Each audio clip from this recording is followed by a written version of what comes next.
to another episode of Mental Talk with Dr. Lola. This episode we will be talking about narcissistic disorder, the identification, management, and treatment.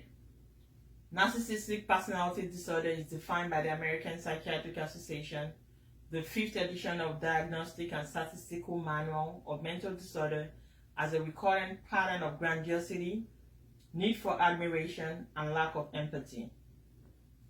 As in other personality disorder, the behavior pattern is inflexible, clearly deviates from social and cultural expectations, and disrupts different aspects of personal, occupational, and social functioning. It is thought that individuals with narcissistic personality disorder typically attempt to control others or to imagine they are punishing others for not catering to their emotional needs. They often exhibit an insensitive, angry response to criticism. If boundaries are firmly established by others, the person with narcissistic personality disorder often react with angry outbursts, physical aggression, emotional manipulation, e.g., crying, attempting to provoke guilt in others, portraying itself as the victim, physical aggression or complete withdrawal from the perceived offender. Individuals with narcissistic personality disorder may appear or be regarded by others as arrogant, demanding, insensitive, difficult to please, irritable, angry, and unreasonably entitled to receive preferential personal or other service to a promotion. Perfectionism, associated with high standards, unrealistic expectation, punitive self-criticism, fear of failure, and shame, are considered the common trait in individuals with narcissistic personality disorder. From a psychoanalytic perspective, the childhood environment of a person with narcissistic personality disorder may have fostered a sense of inferiority.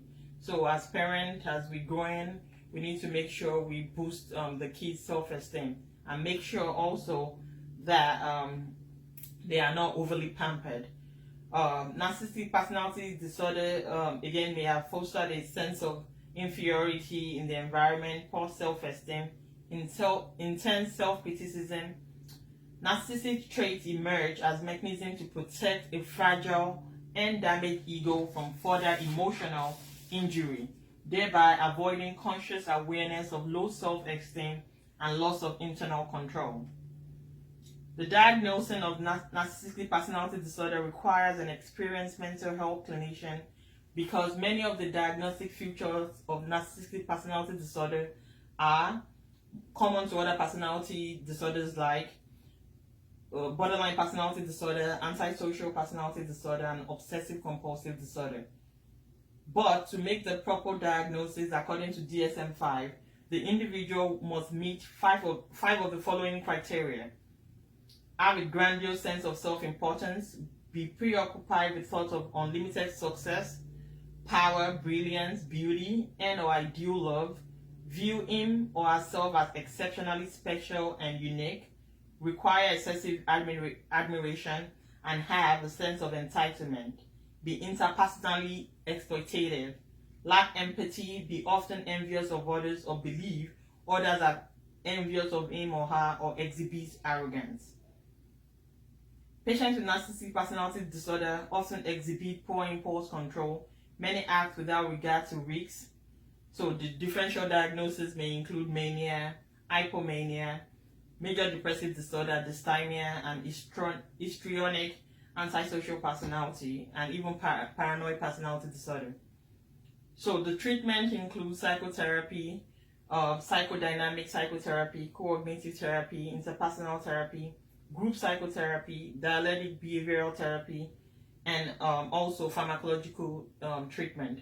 We at NSD Mental Health Services can help with the pharmacological management by prescribing antidepressant, SSRIs, and even anxiolytic medication that will help to decrease anxiety in these individuals and boost their mood up. Do not hesitate to give us a call or email us and we'll respond accordingly. If you are in a relationship with a partner with narcissistic personality disorder, do not hesitate to reach out for help, look up resources in managing such behavior. Again, you want to make sure you study them None of the following tips will work unless the individual in such relationship with a narcissist is willing to step out of the relationship and study the narcissist. This is essential for gaining information, learning how to detach emotionally, and resetting old habitual agreement. Call it out. Most narcissists are proud of their narcissism, citing it as a positive aspect of their personality. While the initial sharing of diagnosis might not go so well, but calling it out, letting the individual know, oh, these are the behavior, and letting them know will also help. Understand the abuse circle, okay? It often involves 4 phases. They feel threatened, they abuse others, they become the victim, and they feel empowered. Identify these 4 stages, learn the identification features of each step. Read more about it, read more resources about it, and know how to deal with all these 4 strategies. Discern the abusive tactics.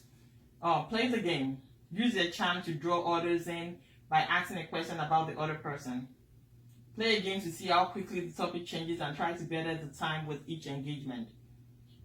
Don't feed the ego. Protect the insecurities by